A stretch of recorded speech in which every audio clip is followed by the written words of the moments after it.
Hello and welcome to another episode of The Missing Link in Your Healing. We're very happy to be here with you. We have been getting amazing feedback on the podcast. Thank you for those of you who have bothered to comment or send an email. We really, really, really are grateful. Sometimes when you do this, it's like you're just talking into a void, right? You're not really sure where it's landing, who it's landing with. And so it's always nice to know that there are real humans on the other side that actually are receiving it in the spirit in which it's meant. So we're really grateful for that. So thank you.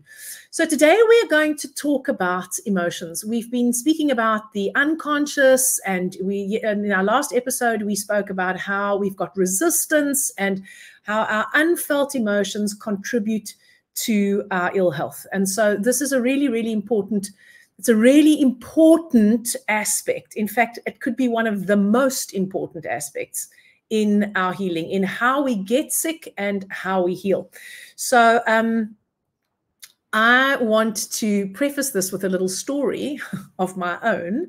So I grew up with an Italian father, right? So my father was an Italian immigrant. So he was like an off the boat Italian, right? And very dramatic, 100%, like shouting, quick temper, very kind, hugely family oriented, very hard worker, right?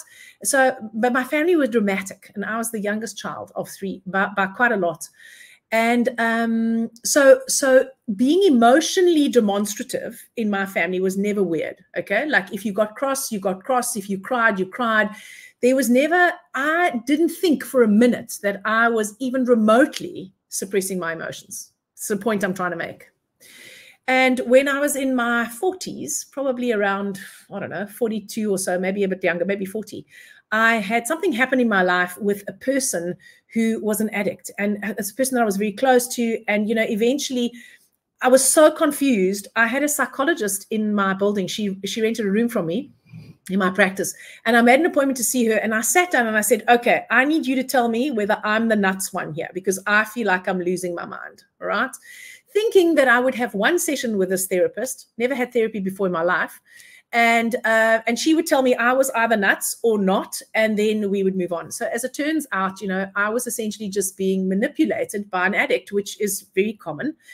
And it was the beginning of a 3-year, once a week for 3 years, therapy journey. And somewhere, a couple months into the journey, she was like, you know, you're an emotional, she didn't say this, but this is, you're an emotional suppressor. And I was like, what? Me? I'm half Italian. I cry easily. I couldn't possibly be an emotional suppressor, right?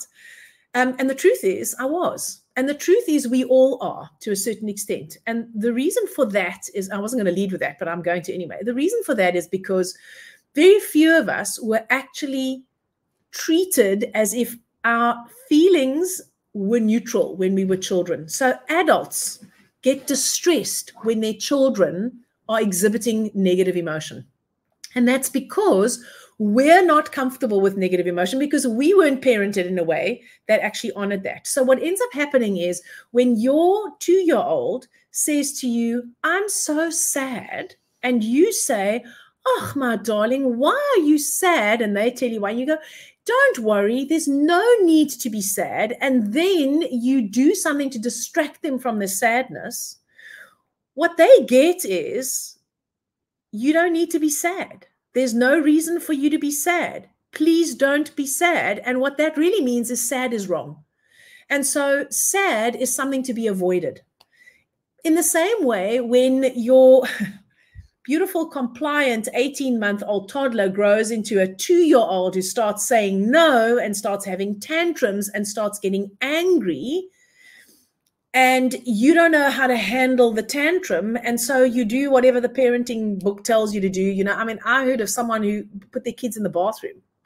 I was horrified, okay? Not my way of parenting. Not saying it's bad, but basically what ends up happening is you either withdraw your energy from them or you ignore them, but either way, you ignore them or you punish them, but either way, you are disapproving about the tantrum.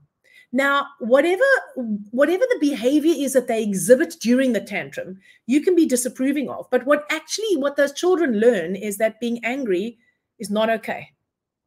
And expressing your anger is not okay. When the truth is, anger is a defense against fear.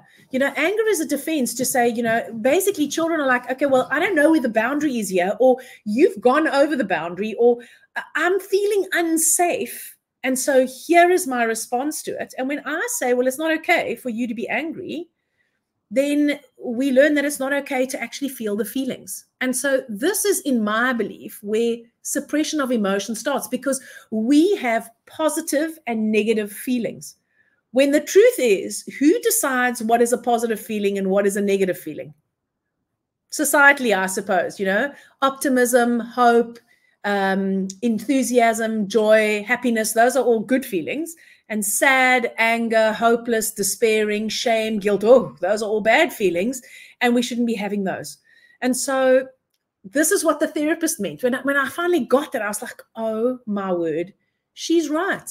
Half the time I whitewash what I feel because I think what I feel is not okay. And this is not to shame your parents. I did the same thing probably when I parented, okay? This is not about it's my parents' fault that I can't feel my feelings. It's just so that we can understand why this is so universal. And even if you are an emotionally expressive person that I consider myself to be, you can still be suppressing your emotions. Okay, so that was point number one. I think it was quite an important one. So let's just talk about what are emotions, right? So emotions are complex psychological states, and they generally involve three components. So the first one is that you have a subjective experience. Something happens. You take in information through your senses, and it's subjective because you run it past your filter of reality, which is actually what you believe about yourself, what you believe about others, and what you believe about the world. And if it resonates with what you believe to be true and what you believe to be good, you'll call that a positive thought. And if it doesn't, you'll call it a negative thought, right? And then the thought generates an emotion, right? So the first thing is we have a subjective experience. Then we have a psychological response. So positive thought, positive emotion. Negative thought, negative emotion. Okay. And my classification of positive and negative is arbitrary, and it's based on the sort of general standard. Okay. So then we have a psychological response, and the psychological response is regulated through your autonomic nervous system. So if you watch that little stress one, your autonomic nervous system is essentially the part of your nervous system that regulates all the automatic functions of your body. And you have a part of your brain called your amygdala. I should have probably mentioned it first. So the thought, the perception and the thought goes through your amygdala and makes you decide whether is the safe, unsafe, good or bad. And it either triggers the stress response or it doesn't. So that's the second part of the emotion. And the third one is then there's a behavior. So we tend to have, it comes in through our perception. We have a thought, it generates a feeling, and then we have a response, which is a behavior. So take road rage. I'm driving down the road and someone cuts me off in the traffic. That's the perception. The person is not sticking to the rules of the road. In my map of reality, we should all stick to the rules of the road and be courteous at all times, for example. Okay. So my thought is idiot, inconsiderate, selfish driver, not sticking to the rules. Can you hear what my emotional response is? My psychological response to that is I'm so mad when people don't stick to the rules because I love control. Because my map of reality is when everyone sticks to the rules, then we have control and things happen smoothly, and then I don't have to get anxious. So now I'm triggered, right? Negative emotion. And then my response is I hoot and I flip them the bird, let's say. And so that's how it works, okay? Now, my response might be to be zen and just go, oh, well, that person probably, maybe they have got somewhere they've got to be, or maybe they're having an emergency, and so I'm not going to have an emotional response. Either way, I'm not really connecting to what's really going on, okay? And this is another form of how we suppress our emotions, okay? But physiologically, you have a reaction in your body. And so that first scenario where I go, idiot, out of control, what actually happens is the person's triggered my fear of being out of control. That person who cut me off in traffic, right? I'm going, idiot, stupid driver. Did you pay for your driver's license and not actually get it? You're a wally. That is actually, I'm terrified that if everyone starts breaking the rules, there's going to be chaos. But no one's thinking that. We're not actually connecting to that, okay? So when I then make up a story about, oh, well, maybe they're just in a hurry, or maybe they've got an emergency, or because, I'm so zen, I haven't had an emotional response to this at all, I'm also actually distracting myself from the truth, the truth is, I hate it when things are out of control. And every time something happens to me that seems to be out of control, it triggers a fear response. And that fear response activates my sympathetic nervous system. I have adrenaline being released. I have cortisol being released. And that whole cascade that I described in that little episode on what happens physiologically when you're stressed is triggered. And if that's triggered constantly, more and more and more, over time, it's going to have a physical effect in our body, because whenever something comes in through our senses, so now I just want to differentiate between an emotion and a feeling. And listen, I use those words interchangeably, but there is actually a difference, right? So an emotion is the visceral response you have. Someone cuts me off in traffic. I slam on anchors. My heart's beating. I break out into a sweat. It's physical. I can feel it. That's an emotion. And then my translation of what that means, idiot, where did you learn to drive? And now I'm angry. That's the feeling. Okay, so it's splitting hairs. But the reason why I think that's important to note is that when this happens, you have a physiological response. If you are not honoring that physiological response and allowing yourself to feel the feeling, it stays stuck in your physiology. It's like garbage in your body. If you have garbage in your body day after day, year after year, decade after decade, your body's going to break down. And in a very simplified way, that's how it potentially can make us sick. Now, feelings are neutral. The idea that shame is a bad feeling and that joy is a good feeling, that's just semantics, right? That is a judgment that we've placed on them. If you lived on a planet where joy was considered to be poison, they'd say joy is a bad feeling and shame was what motivated everyone to be amazing humans. We'd go, shame is a great feeling, okay? So I want you to start thinking of feelings as being neutral. And here's the other thing about feelings. They don't want to be fixed. They just want to be felt. So again, when, like, if you've had little children or if you've had any access to little children, just imagine you're busy. Imagine it's a mom, right? And she's busy. So she's busy packing the lunches, or if she's busy doing something, like a lot. Like moms are always busy, right? She's busy. And her 3-year-old wants her attention. So goes, like, tugs on her, mommy, mommy, mommy, and she ignores it, right? The child's going to become more and more insistent. So here's the thing. When the mom stops what she's doing and says, what is it? 9 times out of 10, and I mean, I don't have vast experience with children, but 9 times out of 10, it's simple. Look at the picture I've drawn. If she engages with the picture, like truly engages and goes, oh, this is interesting. What have you drawn? And the child says, oh, well, it's a flower, and tells you the story about the picture. And you go, thank you for showing me the picture. I appreciate that, or whatever. Child's usually more than happy and then goes off to do something else. Doesn't need an hour of the mother's attention, just actually needed that bit of acknowledgement and that bit of recognition. So feelings are the same. They want attention. They want to be acknowledged. They want to be felt. I know I'm making them sound like they're things that are not you, but sometimes when we can separate it and see it as something that's a little bit separate from us, like your children are your biological children, but they're humans in their own right. They're individuals, right? So if you think of your feelings as your feelings are of you, but they're not you, and you can create that little gap between yourself and your feelings, then it helps you to actually understand them better. So here's the thing. Feelings don't want to be fixed. That child that's trying to get your attention doesn't need a therapy session, just wants a bit of attention. It just wants you to acknowledge her, right? So your feelings are the same. They want to be felt. They don't want to be intellectualized. They don't actually need to be understood. They definitely don't want to be suppressed. They don't want you to distract yourself from them. They just want you to pay a bit of attention. So it's ironic that that the idea of like, let's just say that you're like me, who realized, oh, well, actually, I'm really been feeling my feelings. I've been trying to express them so that I don't have to feel them. Because, sometimes shouting and screaming, if you're angry, I don't really do that. But if you do shout and scream when you're angry, that is you're trying to get it out, and people go, yeah, it's good to get it out. Expressing a feeling and feeling a feeling. I'm not saying it's bad not to get it out, but feeling a feeling and expressing a feeling are also two different things. So very often we want to leap straight to the expression rather than spending some time in the feeling. Okay. So ironically, what we want to do is spend a little bit of time with our feelings, actually. And here's the thing. Whatever the event was that made you feel really bad, let's just say, you did something, you perceived that it had a huge amount of drawback to yourself and other people, and you feel ashamed about it.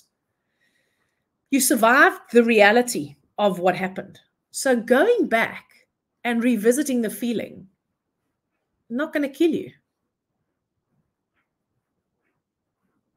But if we don't revisit them and we don't allow ourselves to feel them, they're going to stay trapped.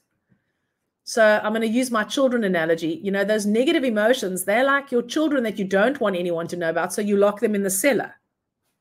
So, joy and hope and aspiration, those children, people come to call, you trot them out. You go, oh, look at my beautiful children. Meanwhile, you've got like guilt and shame and sadness and hopeless despair and depression. They're all locked in the cellar. So, you wouldn't do that with your live children, but we do that with our feelings, and they are part of us.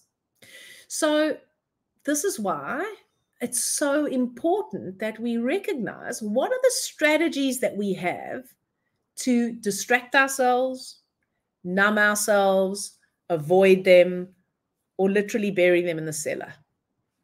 And just like, imagine you took 5 children. This is a terrible metaphor. Imagine you locked 5 children in the cellar. Sooner or later, they're going to cause trouble down there, right? Those kids are not going to be happy about being locked in the cellar for the rest of their lives. So they might burn the house down from the cellar up, right? So it's exactly the same thing. And so what ends up happening is physiologically, when we get signs and symptoms, it's not always only because of the feelings, right? But 9 times out of 10 it is.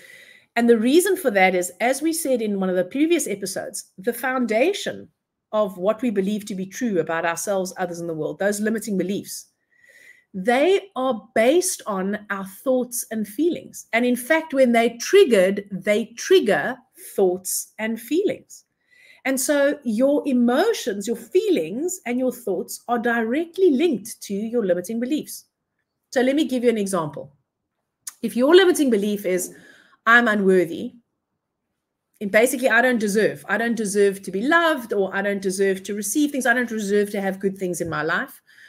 When something happens in your life that shows that belief to be true, you have an expectation that you're going to get a reward for something, and instead you get punished, right? Your limiting belief is triggered. Whenever you don't get what you want, your limiting belief is triggered. And so now I'm unworthy is triggered, and that very often leads to, see, nothing ever goes right for me. I'm just not one of the lucky ones. These could be your thoughts, right? I'm not one of the lucky ones. Other people's needs are more important than mine. Other people can get what they want, but I can't. Basically, I'm just useless. I don't even know what I'm doing here. I don't even know why I'm alive.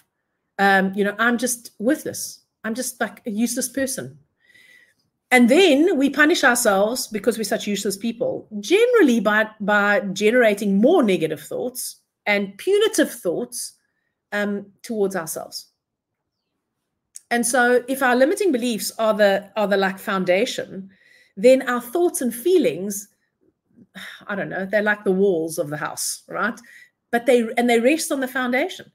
And together, they all create our coping strategies, which are our habits and our choices, the path of least resistance, the thing we get most used to doing.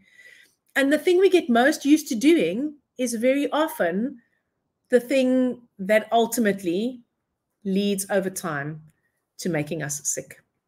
So feelings are like waves of energy.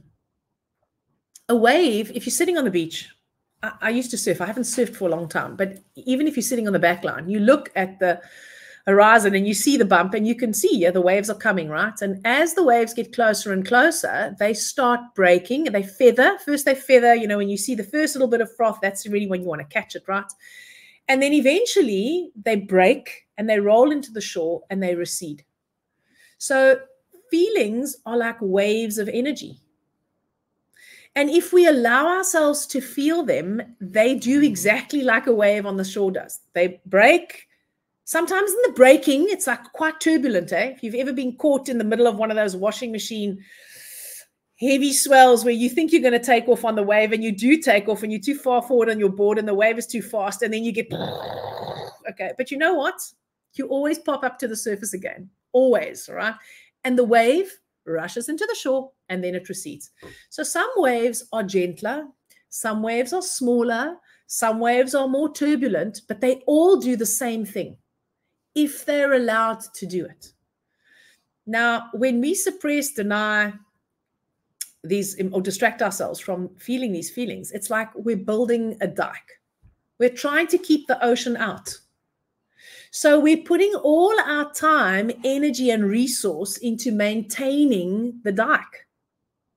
When what we could do is just not have a dike and just allow the waves to come in and then go out, because that's what they do. They come in and then they go out. And here's the thing. The more you get used to allowing those waves to move in and out, the more you tolerate waves, bigger, smaller. So like the surfing analogy is great, right? There's some days you paddle out to the back. It's beautiful. The conditions are amazing. The waves are exactly the way you need them to be to surf. And you have the most amazing surf. And some days you have an awful time. And, you know, some days you get clunked on the back of the head by the board. And, you know, some days you hurt yourself. But you know what? You almost never hurt yourself. I'm a terrible surfer. I've hurt myself twice. Once I got hit by someone else's board on the back of my head, and once I got hit by my own board on my leg, right? And this is after years of surfing. So what ends up happening is you get more and more confident to go out in different conditions. You can catch bigger waves. And what that means in terms of your life is you become emotionally more resilient. So it takes more, let's just say if you get used to riding the wave of anxiety, right? And you make anxiety your friend, your capacity for being able to tolerate anxiety gets bigger, which means it takes more stress before you get knocked off your perch. And it's the same with sadness. And it's the same with guilt and shame. Guilt and shame is shame is a tough one, right? But it's the same with all of them. So the more proficient you are, the more you surf, the more waves you surf, the more confident you get about being able to catch waves, right? Another way of thinking about it, if you're not a surfer, is like it's a muscle. If your capacity for anxiety, because you've never allowed yourself to feel it, your muscle is teeny tiny, but the more you allow yourself to feel it, the more the muscle grows. The bigger the muscle is, the heavier the anxiety bag is that you can carry. That doesn't mean that you invite huge amounts of anxiety. But it does mean that when things happen in your life, as they inevitably do, no matter who you are, and you experience anxiety, you're like, oh, this is anxiety. It's my friend anxiety. I can lift 100 kilograms of anxiety. Someone else might only be able to lift 2 kilograms of anxiety, which means that your capacity to handle that emotion or that feeling becomes more and more, better and better, as it were. Because life is inevitably going to throw you things that is going to bring up negative emotions. That's life. This idea that we can shoot only for one side and not have the other, it's part of the illusion. There's a quote by Buddha that, and I'm going to mess it up, but I hope I get like the gist of it, is that the pursuit of that which is unattainable, always happy. This is not part of the quote, but it's always happy, never sad. And the avoidance of that which is unavoidable. Sadness is going to happen. Anxiety is going to happen. Fear is going to happen, is the source of all human suffering. So the quote is, the pursuit of that which is unattainable and the avoidance of that which is unavoidable. is the source of all human suffering. And I believe that that means that when we're always heading for joy, only happy, only positive, that, right? And we're repulsed by sad, hopeless, angry, fearful. That's the source of our suffering. Thinking we can only have it one way. Thinking that if we put certain controls in place, then things will always go peachy for us. Life doesn't work like that. Life is a balance of good and bad, support and challenge. And the more we can actually connect to what is the emotion, what is the feeling, where is it in the body, it's quite useful, I think, because it helps you to localize it so that it's like not your whole life. It's just like my anxiety is here. This is where it is. You know, imagine you were going to describe it to someone. Like, what do you think it looks like? Oh, well, it feels like it's like a belt. It's like a rope. It's constricting. Yes, okay. Can you just sit with that and just pay some attention to it? And if you do that for long enough, like a wave, and this takes practice, eh? Like surfing takes practice. You don't just get on the board. It took me 3 months to be able to stand on a surfboard. Consistent practice, 3 times a week, 2 months. The surf instructor was like pulling his hair out. He's like, oh, I'm sure he thought, oh my God, this woman is never going to get this. And I was, you know what, just leave me. I know how I learn. I need to need to be comfortable with everything. And literally one morning, we were sitting outside, we were just the two of us, and he was like, oh, paddle for this wave. And I could just see the eye roll, like, paddle for this wave, here we go again. Paddle for the wave, got up and rode the wave all the way to the beach. And he was like, I'm not going to tell you exactly what he said because his language is really bad. He's like, what was that? And I was like, well, I don't know. Let's see if it was a fluke. So we went, and then another one. And then we went back, and then another one. And eventually after the 4th one, I was like, okay, I'm too tired. I can't go back again. 4 in a row. He's like, how did you do that? I said, the way I did it was 3 months of actually turning up for a lesson 3 times a week, failing, falling off, never getting it, but never giving up. And then it happens, right? So, yeah, I don't know, Antoinette, I think you've got to jump in and help me here because I think I've run out of, well, I think I may have run out of some things to say.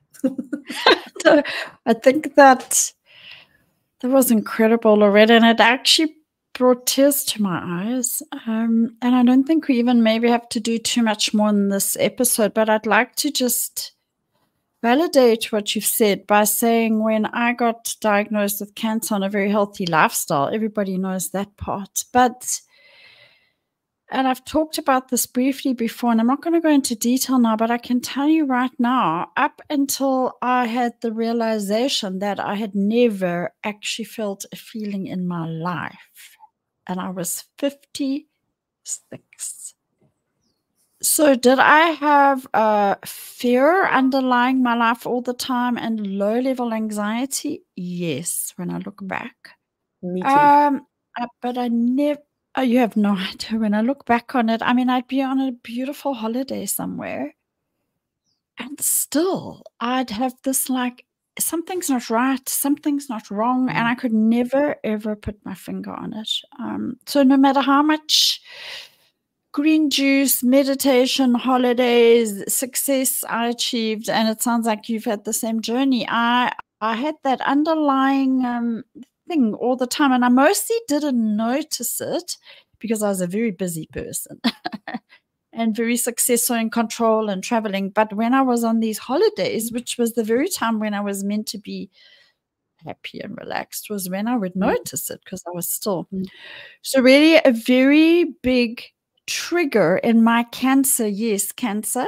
Please don't get scared by any of this, of what we're saying, and don't be upset with yourself if you have the realization that you haven't been feeding your feelings or anything, because honestly, we've been conditioned and socialized that way, not just by upbringing, but by spirituality and self-help, to be honest. 100%. So yeah, before I go, I'm not going to go hugely into that, but just to say there is undoubtedly, in my mind, no doubt that a large part of the trigger of my cancer and where my healing lay was to start feeling feelings. So now you must know I haven't shared this on our podcast, but I've shared it on an international podcast and other platforms. And I think it's important for people to know, although it's a very vulnerable space for me, is that post-cancer, I also got confirmation that I was a borderline personality, if you want to put a diagnosis to me.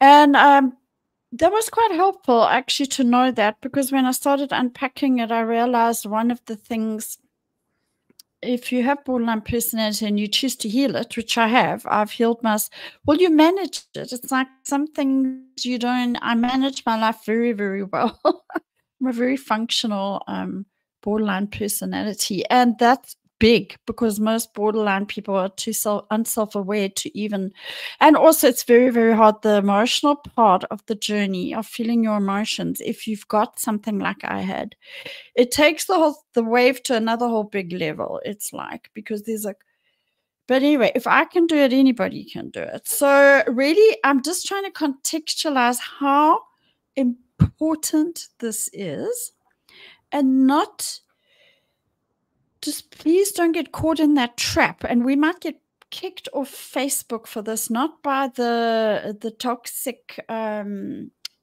so-called toxic people that some people are labeling as toxic, but a lot of people don't like it when you show up to say, don't get caught up in the bypassing. Because I was conditioned. My mother hit me if I cried. She prided herself on not feeling feelings. But as if that wasn't enough, because we repeat the habits, the comfort zone, I went into a whole first Christian and then New Age spiritual bypassing world where I thought it was horrible, out of line, not correct if I felt anything that wasn't positive. So if I started feeling fear, or I started feeling not good enough, or I was like, no, I've got to put a plug on that. Now I must go back to feeling zen and happy. And of course, I never felt a moment of joy in my life, despite all the meditation, the gratitude journals. And please, we never ever dismiss that as not being valuable, Loretta and I, because it does have value, but in itself, it does not help you heal physically, mentally, or spiritually, actually. So, getting into that whole bypassing rule is something to look out for, because you can have all the information in the world and do all the self-help and spiritual practices, but if it's only on that 10% level and not on and if you're not unpacking the unconscious and working with it, which is the ooky part. And that's where you do. I mean, I've experienced shame. I'm probably the world's expert on feeling feelings really hard. But Loretta's 100% right in everything she said, because that's really where I have got to the point. I'm still on the journey, and I will be till I die, but of being able to actually experience joy and unspeakable peace on the other side of all that. Okay. So I encourage you to take serious note of this. Okay. I just want to add about the bypassing. I said they don't want to be fixed. Whenever we're trying to fix something, it means that we're trying to get rid of it. We're trying to make it go away, which means we're actually focusing on it. So in the last episode, I said our focus creates our reality, right?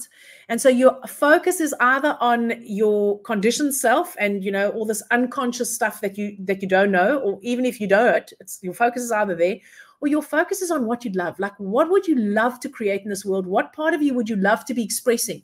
What would you love to bring into the world that will actually make you feel inspired or joyful? And when we're trying to, the bypass is not in the practice, the yoga, the meditation, the contemplative prayer, the qigong, the silent meditation. It's not in that's not a problem. None of the tools are the problem.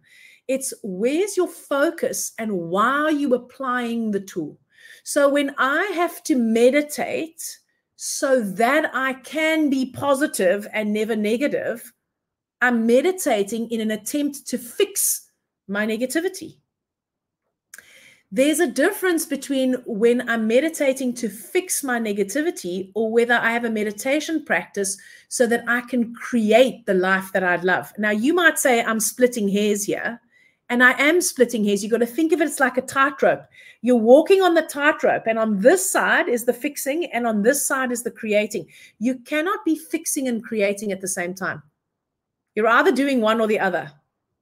So if the reason why I meditate is because I have a vision for my health that is not to be Zen all the time, it's to be, I want to live a fulfilled and inspired life. And when I meditate, it helps me have clarity, and it helps me, it creates more connection to myself, which means I can connect more deeply to the other people in my life. Can you see, that's not, I'm not fixing anything. I'm creating connection. I'm creating inspiration. I'm creating fulfillment for myself, whatever that looks like, right? Whatever the actions are that looks like. I'm not fixing my shame. I want to be feeling my shame. It doesn't need fixing, because as soon as you're trying to apply a tool to fix, you're bypassing the problem, actually. That's what we mean by bypass, I think, if that makes sense, because that's how I certainly understand bypass. And I just want to add one other thing to just bring it back to the body. In Eastern systems of medicine, there's no separation between the psychology and the physiology.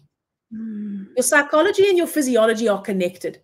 So if you look at the Chinese model of medicine, for example, and it's the same in the Japanese model, and it's similar, the language is different in the Indian model, but it's almost the same, right? And please just also, appreciate that these systems developed separately from one another, and there wasn't the internet 3,000 years ago. And people didn't travel in Boeings, they traveled on foot. So it's not like, it developed in India and then it spread everywhere. It actually developed in India, it developed in China, it developed in Japan. And the systems are all different, but actually fundamentally, philosophically, they're all the same. And so the Chinese system for me is one of the clearer ones. The Japanese one's the same. And that's just the ones I know the best, right? But essentially the organs, and you don't have to remember any of this. I just want you to get the concept. The organs appear in functional couples, and each couple has a coupled emotion. So your stomach, spleen, and pancreas, the coupled emotion is worry and anxiety.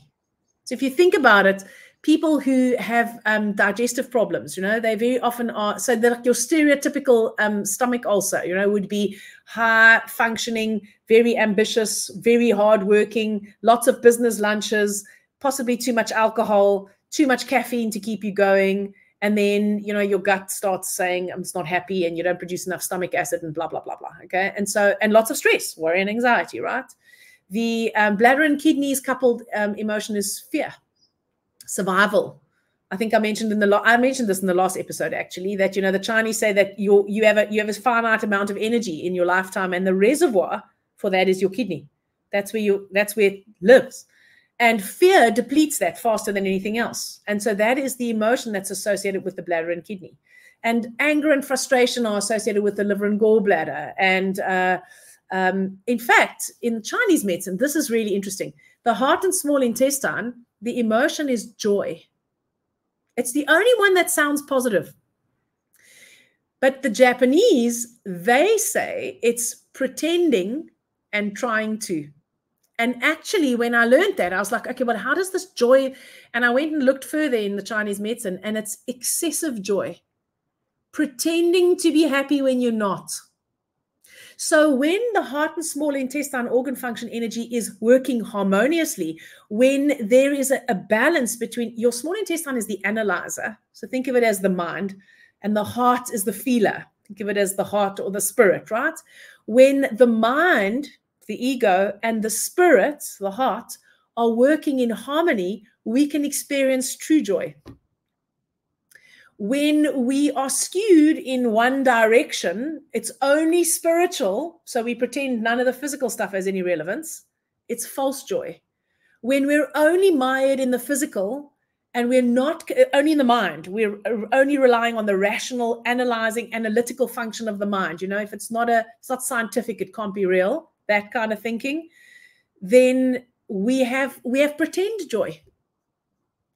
So So when we experience a lot of one or more of those emotions, it can give us an indicator of which organ function energy is not operating. And it's often directly linked to symptoms. And when I first, so I'm going to stop now, but when I first was a homeopath, I was 24 years old. So I just turned 24. I'd been at university for 6 years. I knew less than nothing. I was like, oh my holy word. There are people that have got like really so serious, what the hell am I going to do? Remember, I'm not good enough, right? And I need to control myself. It was a completely out of control situation. But I had done a course in Chinese medicine. And there's a cycle in which these organs support one another and with these emotions. And I honestly, I mean, I remember saying to patients, look, I don't really know what's going on. And none of the test results are giving us any kind of indication, because very often the patients would have been to a specialist or whatever, and then like, well, no one knows what's wrong, or this is what's wrong, but they can't treat it. And that one little diagram with these organ couples and the coupled emotions and how they support one another was a lifesaver. I ran an entire practice on that diagram, because they said they have gallstones. I'd ask them where they've been disappointed in their lives. What are the frustrations that they're experiencing? And then they would tell me. And I'd be like, oh, okay, well, and then I could say to them, because of this is why, this is connected to your gallstones. So here's a remedy for your gallbladder or your liver, whatever we needed to treat. And this is what you can do in terms of your nutrition to enhance the function of this organ. But the truth is, this is the feeling that's trying to get your attention. I mean, I didn't quite have that language, right? I didn't have that language. But I remember I came home and said to my husband, oh, my word, I'm just making this stuff up. I don't even know if this is real. I don't actually know what to do. So I'm like just doing the best I can. And the only thing that made me feel okay about myself was at least I was honest. I'd say, I don't know what's going on, but this is what I think it could be. And they'd be like, well, sure, let's give it a try. And then they'd come back in 3 weeks' time and then they'd go, oh, I feel much better. I'm like, really? This stuff must work. So there is no disconnection between your physiology and your psychology.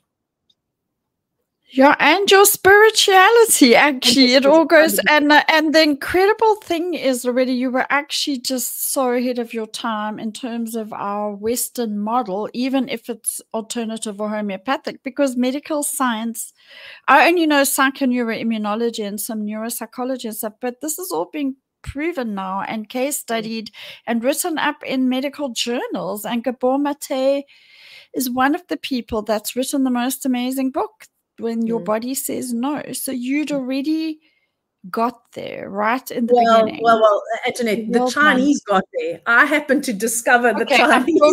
I'm talking about in our, because I went to homeopath my whole life until I went to do chemo. But I had never been ever in that alternative healing world. I had never been told to look at my feelings or to look at the unconscious. So, yeah, I think that's what I mean. Yeah, it's been around forever with Ayurveda and all that. But now, thank goodness, medical science, because a lot of people, and I also have an analytical mind, want it to be in some scientific journal or something, and then they can believe it. So this is not mainstream by any means, but it's going to become more and more so, I think. So you're amazing. And I mean, just the last thing to say about feelings and bypassing them or not bypassing them is that, so when you couple, I think we should do a whole episode, by the way, on the organ energetics, because it's incredible. For me, it was another whole piece of my puzzle, because by the time I discovered you, I knew a lot, but I didn't know that. And it's been so helpful to me. But just so that people don't get confused here, when Loretta says, anger is attached to this organ, then, I mean, I know what I would have done in the past. I would have gone, oh, shit, I better not feel anger because now my liver's going to have a problem, or whatever organ you mentioned. But actually, I mean, the incredible thing is I've experienced such extreme emotions. So everybody does when they start riding these waves.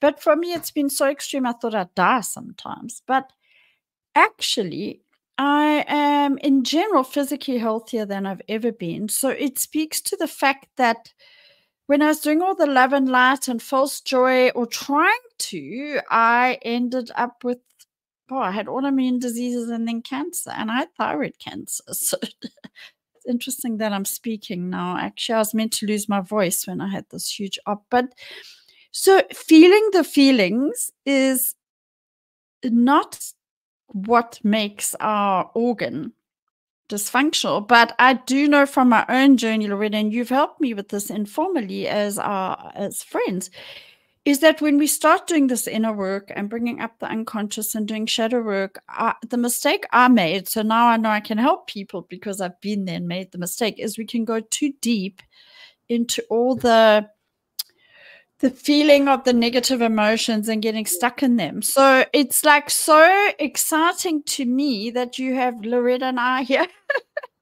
the other side of you, because it's going to short circuit a whole lot of stuff I had to just figure out for myself, basically through my own experience. And then, yeah, with the grace of meeting someone like Loretta, and I was like, okay, I've got liver problems. Yeah, maybe I should stop drinking. But it was more about this repetitive, like, I'm not good enough, the self-doubt. And then Loretta pointed out, well, the liver is your connection to God, I think, or to your purpose. Or your liver regulates the blood, and the blood, so in Jin Shinjutsu, which is a Japanese healing art, they say the blood transports the light of the spirit to the rest of the body.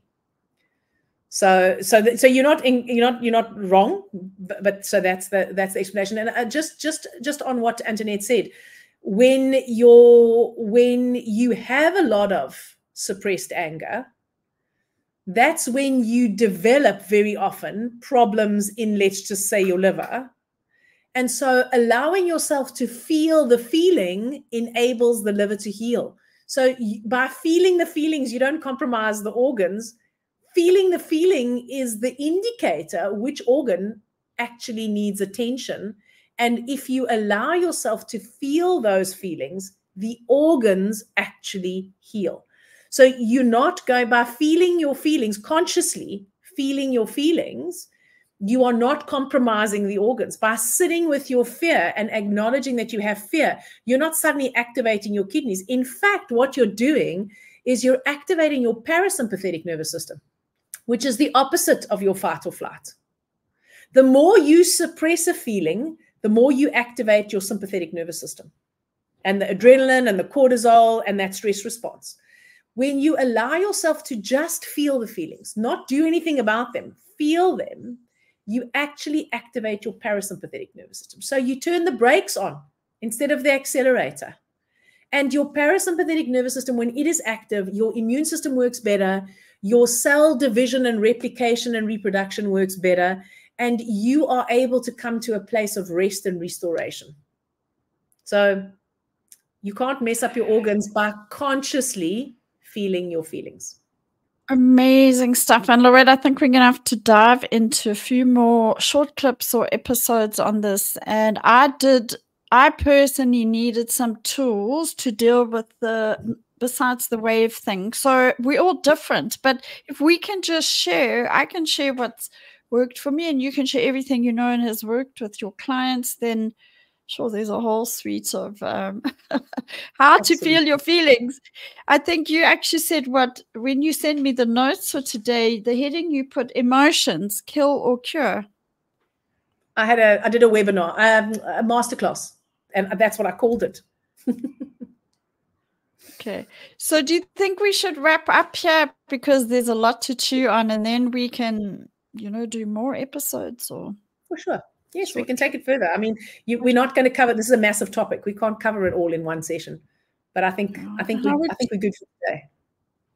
Yeah. And I'm a living example that you can't, I suppose the value of me with Loretta is I have had to learn the hard way about the health implications of these kinds of things. So there's no short circuit to working with the unconscious and being truly healthy physically, mentally, and spiritually, but you can get there much quicker if you know stuff that took me thousands of hours of research and trying to figure it all out, a lot of it on my own, you can get there much quicker. So thank you for being here. And thank you, Loretta, for showing up to do this with me. Thank you. Thanks, everyone. Okay, lots of love. See you next time. Right. Bye. Bye.